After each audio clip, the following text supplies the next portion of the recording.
छेवीं class के प्यारे विद्यार्थियों, अध्याय 11 जे अभ्यास 11.1 का नौवां क्वेश्चन करन जा रहे हैं। ध्यान नाल देखना है। एक स्कूल विच 144 विद्यार्थियों विचों कुल विद्यार्थी कितने ने 144, टोटल स्टूडेंट्स कितने ने 144। 48 क्रिकेट खेडते हैं, 28 कबड्डी खेडते हैं, 40 वॉलीबॉल खेडते हैं तो बाकी ਜਿਹੜੇ बच के वो खो खो खेडते हैं। तो अनुपात पता करो। तो सब तो पहला की करना होंदा है, ਜਿਹੜੀ चीज़ां दित्तियां होंदियां ने वो लिखनियां होंदियां ने। मतलब कुल विद्यार्थी, क्रिकेट खेडन वाले विद्यार्थी, कबड्डी खेडन वाले विद्यार्थी, वॉलीबॉल खेडन वाले विद्यार्थी तो खो खो खेडन वाले विद्यार्थी भी आपां पता करांगे। देखो बड़ा असं लिख लिया, कुल विद्यार्थी 144 ने, टोटल स्टूडेंट्स 144, क्रिकेट खेडते हैं 48, प्ले क्रिकेट 48, कबड्डी खेडते हैं 28, प्ले कबड्डी 28, वॉलीबॉल खेडते हैं 40, प्ले वॉलीबॉल 40। हुण खो खो खेडते हैं, खो खो कितना पता लगणगे, असी 144 दे विचों इन्हां तिन्नां नूं प्लस करके माइनस कर दांगे ना, क्योंकि 48 बच्चे जिहड़े क्रिकेट खेडते हैं, 28 बच्चे जे कबड्डी ते 40 वॉलीबॉल, इन्हां नूं जोड़ कर दिओ तो 144 दे विचों असीं की माइनस करांगे 8 8 16 6 उपर 1 4 5 6 7 4 11, 116 बच्चे जो कि क्रिकेट कबड्डी ते वॉलीबॉल खेडते हैं वो माइनस करके साढ़े कोल कितना आ गया, 14 चो 6 गए 8 ते 2 28, 28 बच्चे आ गए ने जिहड़े खो खो खेडते हैं। इट मीनस समझ लगी तुहानूं 144 दे विचों असीं माइनस किया 116 कित्थों आया, इन्हां नूं जोड़ के ते साढ़े कोल आ गए जी खो खो खेडन वाले बच्चे 28। हुण साढ़े कोल सारियां इनीशियल टर्म्स आ चुकियां ने कि किन्ने बच्चे टोटल सीगे, किन्ने क्रिकेट खेडते सी, किन्ने कबड्डी, किन्ने वॉलीबॉल, किन्ने खो खो। तो हुण जिद्दां जिद्दां क्वेश्चन पूछी जाएगा उस तरीके नाल आपां आंसर देई जाना है। ध्यान नाल देखिओ, हुण पहले क्वेश्चन दे विच की कह रहा है कि विद्यार्थियों की गिनती जो कबड्डी खेडते हैं तो विद्यार्थी की गिनती जो खो खो खेडते हैं। पहला कबड्डी तो फिर खो खो। देख लो स्टूडेंट, कबड्डी टू खो खो, तो आंसर सीधा लिखना आपां। कबड्डी वाले बच्चे देखो किन्ने जी 28, तो खो खो वाले बच्चे भी 28, तो ये दोनों सेम आ गए। इस करके साडा जिहड़ा अनुपात है वो होएगा 1:1 आंसर। किन्ने ही सौखे ढंग नाल क्वेश्चन खत्म कर रहे हैं। ध्यान नाल देखो, ये क्वेश्चन की वर्डिंग सेम तुसीं उतार के उस तो बाद सीधा आंसर लिख देना है। कोई ज़्यादा टेंशन वाला काम नहीं, कोई पंजाबी या इंग्लिश नहीं लिखनी, बुक के विचों ही क्वेश्चन उतारना है तो सीधा ही आंसर लिख देना है। दूजा पार्ट करते हैं। दूजे पार्ट च कहता है जी, ध्यान नाल देखो, क्रिकेट खेडते हैं दा वॉलीबॉल खेडन वाले। मतलब क्रिकेट पहला टू वॉलीबॉल, पहला क्रिकेट फिर वॉलीबॉल। ध्यान नाल देख लियो, पहला क्रिकेट फिर वॉलीबॉल। हुण देखो बेटा, क्रिकेट वाले बच्चे हैगे 48 तो वॉलीबॉल वाले 40। मतलब आंसर की आना, उपर 48 लिखांगे, थले 40 लिखांगे, तो साडा आंसर आ गया जी 48/40। हुण तुसीं की करना है, इसनूं थोड़ा सरलतम रूप विच लैके आना है। तो किहड़े अखर नाल भाग करिए, असीं इसनूं 8 नाल भाग करते हैं। देखो 8 नाल उपर भी भाग करन जा रहा है, 8 नाल ही बेटा इक्को ही रकम नाल भाग होनी है, उपर भी तो थल्ले भी। इस गल का ध्यान रखियो, तुसीं सोचना है किहड़ा पहाड़ा है जिते 48 भी आंदा है तो 40 भी आंदा है। मैं सोच लिया 8 का पढ़ा, 8 के पढ़ के 48 कदों आंदा, 8 6 48 तो 8 5 40, तो साडा आंसर कितना आ गया 6:5। बहुत ही सौखे ढंग नाल इस क्वेश्चन को भी असीं कंप्लीट कर लिया। तीजा पार्ट देखते हैं, तुहाडे सामने है। तीजे पार्ट दे विच होने क्या है, खो खो दा कुल विद्यार्थी, kho kho to total student. हुण तुहानूं याद ही होएगा, खो खो वाले बच्चे साडे कोल 28 सीगे ते कुल विद्यार्थी साडे कोल 144 सीगे। इस करके मैं सीधा ही लिख लिया है 28 उपर ते 144 नीचे नूं। हुण असीं सोचना है कि 28 ते 144 नूं किहड़े पहाड़े नाल भाग करिए। नहीं याद आ रहा क्योंकि पहाड़ा वड्डा है, तो आपां की करना है, देखिया जिस संख्या है, क्योंकि मैं तुहानूं दस्सिया जिस रकम के अखीर दे विच 0 होवे, 2 होवे, 4 होवे, 6 होवे, 8 होवे, वो संख्या जिस्त होंदी है। ईवन नंबर कहने हैं आपां, ठीक है ना। ਇਹਦਾ मतलब 8 है जिस्त है, 4 है जिस्त है। जिस संख्या को हमेशा ही हमेशा 2 नाल भाग करिया करो जदों तक हो सकती है। हुण इहनूं 2 नाल भाग करदे आ, की आएगा तुहानूं दसो, 28 का अद्धा 28 ਦਾ ਅੱਧਾ ਹੁੰਦਾ ਹੈ 14, ਤੁਸੀਂ ਭਾਗ ਕਰਕੇ ਦੇਖ ਸਕਦੇ ਹੋ। ਤੇ 144 ਦਾ ਅੱਧਾ ਹੁੰਦਾ ਹੈ 72, ਤੁਸੀਂ ਭਾਗ ਕਰਕੇ ਦੇਖ ਸਕਦੇ ਹੋ। ਹਜੇ 20 ਜਿਸ ਸੰਖਿਆਵਾਂ ਨੇ, ਫਿਰ 2 ਨਾਲ ਭਾਗ ਕਰ ਦਿੰਦੇ ਹਾਂ ਇੱਕ ਵਾਰੀ ਹੋਰ। ਜਦੋਂ ਤੱਕ ਜਿਸ ਸੰਖਿਆਵਾਂ ਬਣੀ ਜਾਣਗੀਆਂ ਅਸੀਂ 2 ਨਾਲ ਹੀ ਭਾਗ ਕਰੀ ਜਾਣਾ ਹੈ। 14 ਦਾ ਅੱਧਾ ਆ ਗਿਆ ਜੀ 7 ਤੇ 72 ਦਾ ਅੱਧਾ ਆ ਗਿਆ 36। ਇਹਦਾ ਮਤਲਬ ਹੁਣ ਇਹ ਜਿਸ ਸੰਖਿਆਵਾਂ ਨਹੀਂ ਹੈਗੀਆਂ, ਇਸ ਕਰਕੇ ਸਾਡਾ ਆਨਸਰ ਆ ਗਿਆ 7:36। ਤੇ ਇਸ ਤਰ੍ਹਾਂ ਜਿਸ ਸੰਖਿਆਵਾਂ ਦੇ ਵਿੱਚ ਆਪਾਂ 2 ਨਾਲ ਹੀ ਭਾਗ ਕਰਦੇ ਰਹੀਏ ਬਾਰ-ਬਾਰ, ਤਾਂ ਇੱਕ ਟਾਈਮ ਆ ਜਾਂਦਾ ਹੈ ਜਦੋਂ ਸਾਨੂੰ ਆਨਸਰ ਮਿਲ ਜਾਂਦਾ। ਤੇ 9ਵਾਂ ਕੁਐਸਚਨ ਸਾਡਾ ਕੰਪਲੀਟ ਹੋ ਚੁੱਕਾ ਹੈ, ਜਿਸ ਦੇ ਵਿੱਚ ਅਸੀਂ ਵੱਖਰੀ ਵੱਖਰੀ ਟਰਮਸ ਨਾਲ ਅਨੁਪਾਤ ਪ੍ਰਾਪਤ ਕੀਤਾ ਹੈ। ਹੁਣ 10ਵੇਂ ਕੁਐਸਚਨ ਵੱਲ ਚੱਲਦੇ ਹਾਂ। 10ਵਾਂ ਕੁਐਸਚਨ ਕਹਿੰਦਾ ਹੈ ਕੁਸ਼ ਅਤੇ ਸ਼ੈਲੀ ਦੀ ਵਰਤਮਾਨ ਉਮਰ ਇੰਨੀ ਤੇ ਇੰਨੀ ਹੈ, ਅਨੁਪਾਤ ਪਤਾ ਕਰੋ। The present age of Kush and Shelly are this and this, find the ratio. ਤੇ ਸਾਨੂੰ ਸਿਰਫ 2 ਹੀ ਚੀਜ਼ਾਂ ਪਤਾ ਨੇ ਕਿ ਕੁਸ਼ ਦੀ ਪ੍ਰੈਜ਼ੈਂਟ ਏਜ ਕਿੰਨੀ ਹੈ ਤੇ ਸ਼ੈਲੀ ਦੀ ਪ੍ਰੈਜ਼ੈਂਟ ਏਜ ਕਿੰਨੀ ਹੈ। ਦੇਖੋ ਕੁਐਸਚਨ ਨੂੰ ਰੀਡ ਕਰਕੇ ਜੋ ਕੁਝ ਸਾਨੂੰ ਪਤਾ ਲੱਗਦਾ ਅਸੀਂ ਉਹ ਲਿਖਣਾ ਹੁੰਦਾ ਹੈ ਪਹਿਲਾਂ, ਉਸ ਤੋਂ ਬਾਅਦ ਅਗਲੇ ਪਾਰਟ ਸ਼ੁਰੂ ਕਰਨੇ ਹੁੰਦੇ ਨੇ।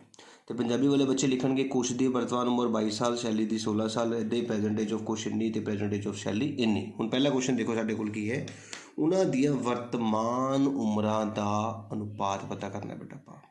ਹੁਣ ਵਰਤਮਾਨ ਉਮਰਾਂ ਤਾਂ ਦਿੱਤੀਆਂ ਹੀ ਹੋਈਆਂ ਤੇ ਸਿੱਧਾ ਹੀ ਤੁਸੀਂ ਆਨਸਰ ਲਿਖ ਦੇਣਾ ਹੈ 22 ਉੱਪਰ 16 ਨੀਚੇ। ਤੁਹਾਨੂੰ ਜਿਵੇਂ ਕਿ ਦੱਸਿਆ ਸੀਗਾ, ਉੱਪਰ ਵੀ ਜਿਸ ਤੇ ਥੱਲੇ ਵੀ ਜਿਸ ਤਾਂ ਹਮੇਸ਼ਾ ਕਿੰਨਾ ਭਾਗ ਕਰਨੀ ਹੈ 2 ਨਾਲ, ਉੱਪਰ ਵੀ 2 ਨਾਲ ਭਾਗ, ਥੱਲੇ ਵੀ 2 ਨਾਲ ਭਾਗ।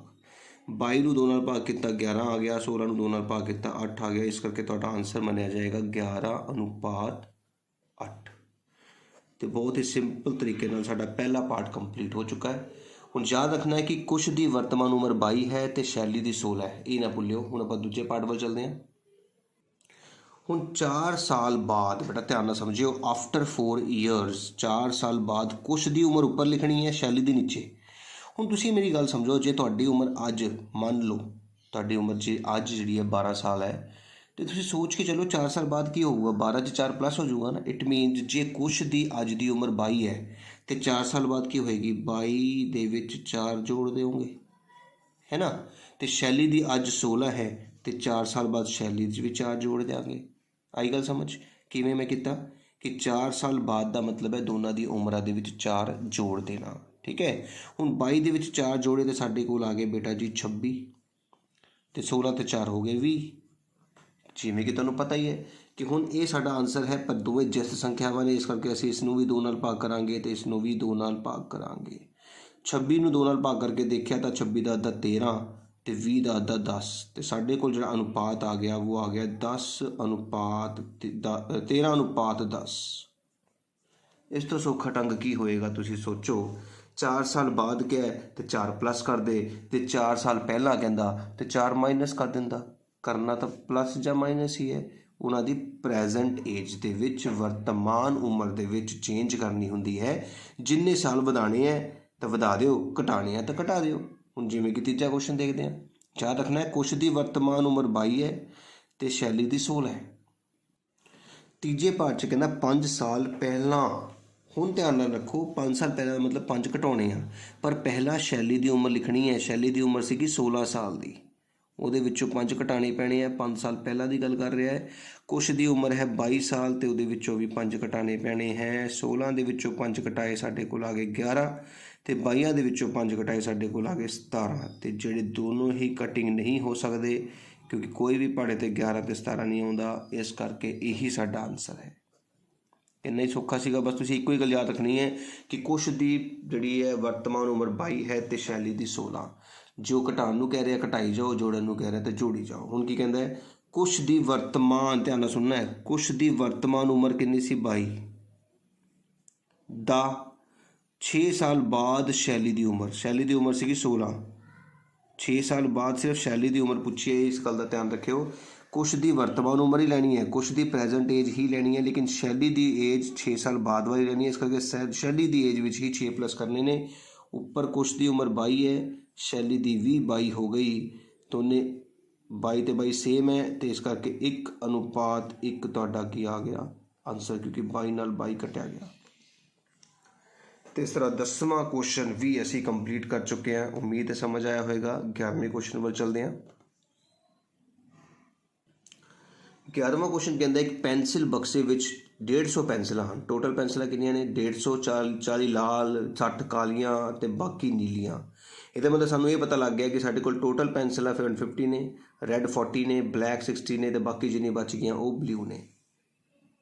ਤੇ ਦੇਖੋ ਅਸੀਂ ਲਿਖ ਲਿਆ ਕੁੱਲ ਪੈਨਸਿਲਾਂ ਸਾਡੇ ਕੋਲ 150 150 ਸੀਗੀਆਂ, ਲਾਲ ਰੰਗ ਦੀਆਂ 40, ਕਾਲੇ ਰੰਗ ਦੀਆਂ 60 ਤੇ ਬਾਕੀ ਕਿੱਦਾਂ ਜਿੰਨੀਆਂ ਬਚ ਗਈਆਂ ਨੀਲੀਆਂ। ਕਿੰਨੀਆਂ ਬਚ ਗਈਆਂ? ਆਪਾਂ ਪਹਿਲਾਂ 150 ਦੇ ਵਿੱਚੋਂ ਇਹਨਾਂ ਦੋਨਾਂ ਨੂੰ ਜੋੜ ਕੀਤੀ, 100 ਆ ਗਿਆ, ਘਟਾ ਕੇ ਆ ਗਿਆ 50 ਪੈਨਸਿਲਾਂ ਸਾਡੇ ਕੋਲ ਸੀਗੀਆਂ ਨੀਲੀਆਂ ਰੰਗ ਦੀ। ਸੇਮ ਇਸੇ ਤਰ੍ਹਾਂ ਇੰਗਲਿਸ਼ ਵਾਲੇ ਬੱਚੇ ਲਿਖਣਗੇ। ਦੇਖੋ ਬੇਟਾ ਅਸੀਂ ਲਿਖ ਲਿਆ total pencils 150, red pencils 40, black pencils 60, blue pencils 150 ਚੋਂ 100 ਮਾਈਨਸ ਕੀਤਾ 50। ਹੁਣ ਇਹ ਛੋਟੀ ਜਿਹੀ ਜਿਹੜੀ ਨੌਲੇਜ ਸਾਨੂੰ ਹੋ ਗਈ ਹੈ ਕੁਐਸਚਨ ਨੂੰ ਪੜ੍ਹ ਕੇ, ਇਹਦੇ ਨਾਲ ਆਪਾਂ ਆਨਸਰਸ ਦੇਵਾਂਗੇ। ਧਿਆਨ ਨਾਲ ਦੇਖਿਓ।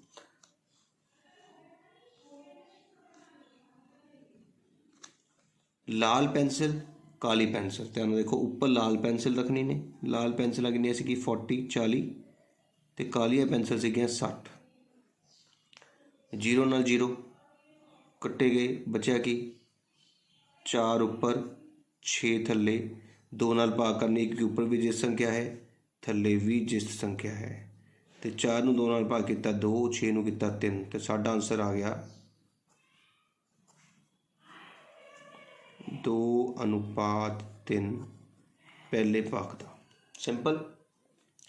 ਦੂਜੇ ਭਾਗ 'ਚ ਨੀਲੀ ਪੈਨਸਿਲ ਉੱਪਰ, ਨੀਲੀਆਂ ਪੈਨਸਿਲਾਂ ਕਿੰਨੀਆਂ ਸੀਗੀਆਂ? ਬਲੂ ਪੈਨਸਿਲਸ 50, ਕੁੱਲ ਪੈਨਸਿਲਾਂ ਥੱਲੇ 150। Simple question. 0 ਨਾਲ ਫਿਰ 0 ਕੈਂਸਲ। ਸਾਡੇ ਕੋਲ ਬਚ ਗਿਆ ਜੀ ਉੱਪਰ 5 ਥੱਲੇ 15। ਤੁਹਾਨੂੰ ਦੱਸਿਆ ਸੀਗਾ ਜਦੋਂ 5 ਹੋਵੇ ਤਾਂ ਹਮੇਸ਼ਾ 5 ਨਾਲ ਹੀ ਭਾਗ ਕਰਿਆ ਕਰੋ। 5 ਨੂੰ 5 ਨਾਲ ਭਾਗ ਕੀਤਾ 1, 15 ਨਾਲ ਕੀਤਾ 3, ਤੇ ਸਾਡੇ ਕੋਲ ਆਨਸਰ ਆ ਗਿਆ 1:3 ਆਨਸਰ। ਯਾਦ ਰੱਖੋ ਭਾਗ ਇੱਕੋ ਹੀ ਪਹਾੜੇ ਤੋਂ ਹੋ ਸਕਦੀ ਹੈ, ਉੱਪਰ ਵੀ ਤੇ ਥੱਲੇ ਵੀ। ਪਹਾੜੇ ਵੱਖਰੇ ਵੱਖਰੇ ਨਹੀਂ ਹੋ ਸਕਦੇ। ਜੇ ਇਹਨੂੰ 2 ਨਾਲ ਕੀਤਾ ਥੱਲੇ ਵੀ 2 ਨਾਲ ਹੀ ਕਰਨਾ ਹੈ, ਉਹਨੂੰ 5 ਨਾਲ ਕੀਤਾ ਥੱਲੇ ਵੀ 5 ਨਾਲ ਹੀ ਕਰਨਾ ਪਏਗਾ। ਤੀਜੇ ਭਾਗ ਦੇ ਵਿੱਚ ਕੁੱਲ ਪੈਨਸਿਲਾਂ ਸਾਡੇ ਕੋਲ ਹੈਗੀ ਹੈ ਜੀ 150 ਦਾ ਲਾਲ ਪੈਨਸਿਲਾਂ ਮਤਲਬ 40 ਦੇ ਨਾਲ। 0 ਨਾਲ 0 ਕੱਟੇ ਗਏ, ਸਾਡੇ ਕੋਲ ਆ ਗਿਆ 15 ਉੱਪਰ ਤੇ 4 ਥੱਲੇ।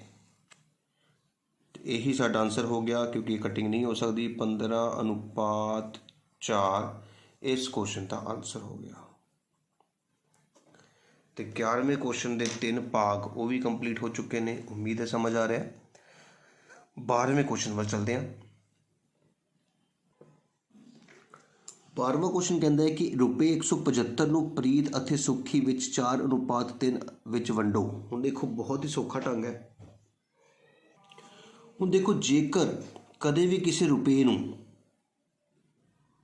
ਕੁਐਸਚਨ ਕਹਿੰਦਾ ਹੈ 175 ਨੂੰ ਪ੍ਰੀਤ ਅਤੇ ਸੁੱਖੀ ਵਿੱਚ 4:3 ਅਨੁਪਾਤ ਵਿੱਚ ਵੰਡੋ। ਇੱਕ ਅਮਾਊਂਟ ਨੂੰ ਅਨੁਪਾਤ ਵਿੱਚ ਵੰਡਣਾ ਹੈ। ਜਦੋਂ ਵੀ ਕਿਸੇ ਅਮਾਊਂਟ ਨੂੰ ਕਿਸੇ ਅਨੁਪਾਤ ਵਿੱਚ ਵੰਡਣਾ ਹੋਵੇ ਤਾਂ ਬਹੁਤ ਹੀ ਸੌਖਾ ਤਰੀਕਾ ਹੈ, ਧਿਆਨ ਨਾਲ ਸਮਝਿਓ। ਸਭ ਤੋਂ ਪਹਿਲਾਂ ਮੈਂ ਗੱਲ ਕਰਦਾ ਪ੍ਰੀਤ ਦੀ, ਠੀਕ ਹੈ। ਸਭ ਤੋਂ ਪਹਿਲੇ ਪ੍ਰੀਤ ਲਈ ਇੰਗਲਿਸ਼ ਵਾਲੇ ਬੱਚੇ ਲਿਖਣਗੇ ਫॉर ਪ੍ਰੀਤ। ਜਿੰਨੇ ਪੈਸੇ ਵੰਡਣੇ ਨੇ ਉਹ ਲਿਖ ਲਿਓ, ਗੁਣਾ। ਧਿਆਨ ਨਾਲ ਸੁਣਨਾ ਹੈ। ਪ੍ਰੀਤ ਪਹਿਲਾਂ ਲਿਖੀ ਹੈ ਤਾਂ ਮਤਲਬ ਪ੍ਰੀਤ ਦਾ 4 ਬਟਾ ਇਹਦਾ ਜੋੜ ਕਿੰਨਾ ਆਏਗਾ? 4 ਤੇ 3 ਜੋੜੋ 7, ਬਸ ਇੰਨਾ। ਇਸੇ ਤਰ੍ਹਾਂ ਜੇ ਮੈਂ ਸੁੱਖੀ ਦੀ ਗੱਲ ਕਰਾਂ, ਸੁੱਖੀ ਲਈ ਕਿੰਨੇ ਪੈਸੇ ਹੋਣਗੇ? ਫॉर ਸੁੱਖੀ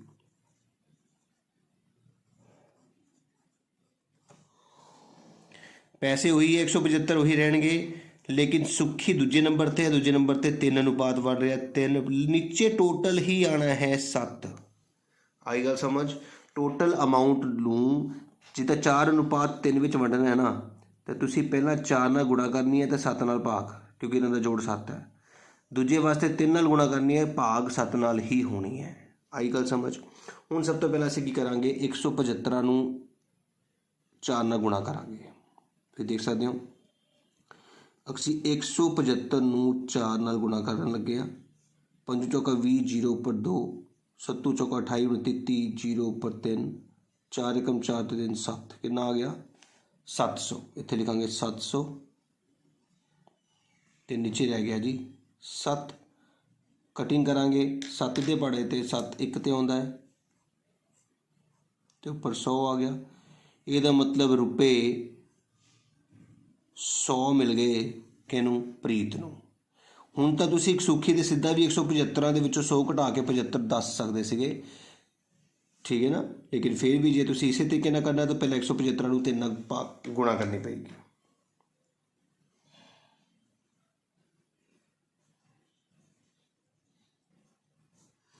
पंजू दी 15 5 उपर 1 7 दी 21 ते 22 2 उपर 2 3 ते 2 5 कितना आ गया बेटा जी 525।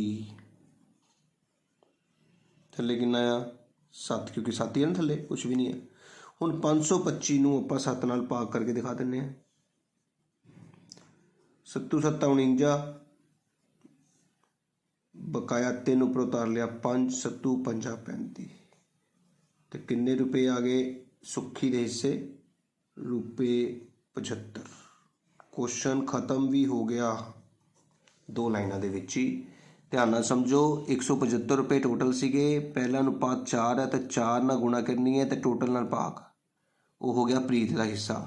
फिर सुखी लई 175 नूं 3 नाल गुणा करनी है तो टोटल जोड़ 7 सीगा 7 नाल भाग। इस तरीके नाल अगले क्वेश्चन करते हैं, ध्यान नाल देखियो।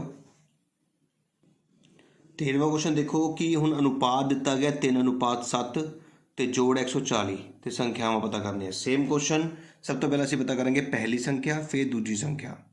तो जो पहली संख्या पता करनी है तो गुणा कितना करनी है 3 नाल तो जोड़ कितना है 10 10 नाल भाग। देखो बेटा पहली संख्या पता करने लिए टोटल संख्या है 140 गुणा करनी है तुसीं पहले अनुपात मतलब 3 नाल तो अनुपात का जोड़ हैगा 10।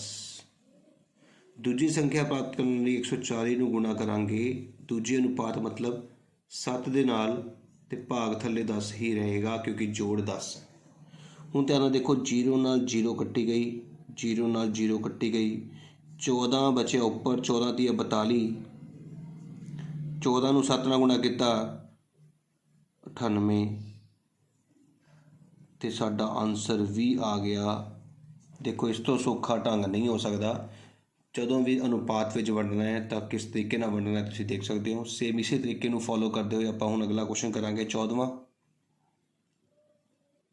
14वें क्वेश्चन च कह रहा है कि एक त्रिकोण ते कोण, बेटा एक त्रिकोण दे कोण दे अनुपात दिते गए ने। तुहानूं याद होना चाहिए कि एक त्रिभुज दे तिन्ने कोणां दा जोड़ 180 हुंदा है।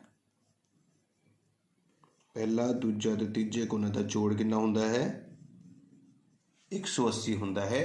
इट मीनस हुण आपां 3 कोण पता करन जा रहे हैं। ध्यान नाल देखियो जे आपां इहनूं कोण ए मान लईए इहनूं कोण बी ते इहनूं कोण सी, ਇਹਦਾ मतलब कोण ए कितना पता करांगे असी कोण ए पता करन लई असी 180 नूं गुणा करांगे पहला अनुपात की है 1 नाल ते भाग करांगे जोड़ नाल 3 4 5 ते 1 6 नाल। आई गल समझ। कोण बी प्राप्त करने लई 180 नूं असी गुणा करांगे दूजे अनुपात मतलब 2 दे नाल लेकिन भाग फिर वही 6 नाल ही करना होएगा। तीजे कोण लई फिर 180 नूं असी गुणा करांगे तीजे अनुपात मतलब 3 दे नाल लेकिन भाग इहदा जोड़ 6 ही है तो 6 नाल ही रहेगा। आई गल समझ।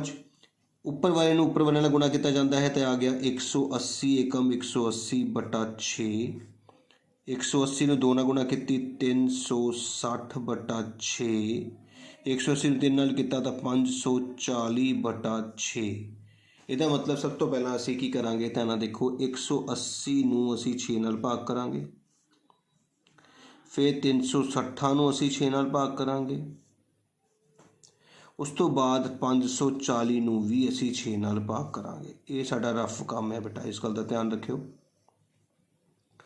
6 तीए 18 बकाया कुछ नहीं 0 उपर लग गया कितना आ गया 30 डिग्री 6 छिका 36 बकाया कुछ नहीं 0 पर लग गया कितना आया 60 डिग्री। 6 का पहाड़ा पढ़ते हैं 6 नाया 54 बकाया कुछ नहीं 0 पर लग गया मतलब आ गया जी 90 डिग्री। तो इस तरह असी एक त्रिभुज के तिने कोण पता कर ले। बहुत ही सौखा ढंग है बेटा। जिन्ना भी इत्थे इस गल का ध्यान रखियो टोटल कोण नहीं दिता क्योंकि उन्हें समझिया कि तुहानूं पता है कि एक त्रिकोण के तिन्ने कोणों का जोड़ 180 होंदा है, ये तुहाडी नॉलेज है। इस करके 180 गुणा 1 बटा टोटल 180 गुणा 2 बटा टोटल 6, 180 गुणा 3 बटा टोटल 6। हुण आपां अखीरला क्वेश्चन करन जा रहे हैं इस अभ्यास का 15वां क्वेश्चन। देखो बेटा जी 15वां क्वेश्चन, 4 मीटर 16 सेंटीमीटर लंबाई वाली एक पाइप नूं 2 टुकड़ियां विच वंडिया गया है। पाइप की हरेक टुकड़े की लंबाई पता करो। A pipe of length this is cut into 2 pieces in ratio, find the length of each piece. करना वही है। हम तो 4 मीटर 16 सेंटीमीटर 4.16 लिखते हैं, ठीक है, पता ना सारा नूं। हुण की करना है, पहली टुकड़े की लंबाई पता करने लई 4.16 नूं असीं 3 नाल गुणा करांगे तो इहदा जोड़ है 8, 8 नाल भाग करांगे। तो दूजे टुकड़े लिए इसे 4.16 नूं 5 नाल गुणा करांगे तो टोटल 8 नाल ही भाग करांगे। तो हुण असीं देखते हैं कि सब तो पहला 4.16 नूं 8 नाल भाग करके कितना आएगा।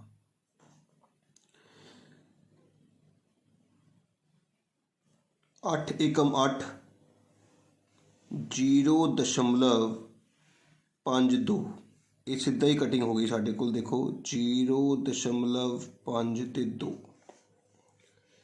हम गुणा की 3 दूनी 6, 5 तीए 15, 5 उपर 1, 1.56 आ गया। तो इधर गुणा की तो 5 दूनी 10, 0 उपर 1, 5 5 25 तो 1 26, 6 उपर 2, 2.60 सेंटीमीटर साडा की आ गया आंसर। इस तरह से पहले टुकड़े तो दूजे टुकड़े की लंबाई पता कर ली है तो साडी अभ्यास 11.1 पूरी कंप्लीट हो चुकी है। जेकर वीडियो वधिया लगी होवे जरूर लाइक करना है, जरूर कमेंट करया करो कि समझ आ रहा है कि नहीं, तो नाल इस वीडियो नूं वध तो वध शेयर करया करो अपने फ्रेंड्स दे नाल, तां जो उन्होंने भी इस वीडियो का बेनीफिट हो सके। तो जेकर किसी बच्चे ने हजे तक मेरे चैनल को सबसक्राइब नहीं किया तो जरूर कर दिओ, क्योंकि तुहाडे बेनीफिशियल वीडियोज़ बहुत ज़्यादा तुहानूं इस चैनल ते मिलणगियां।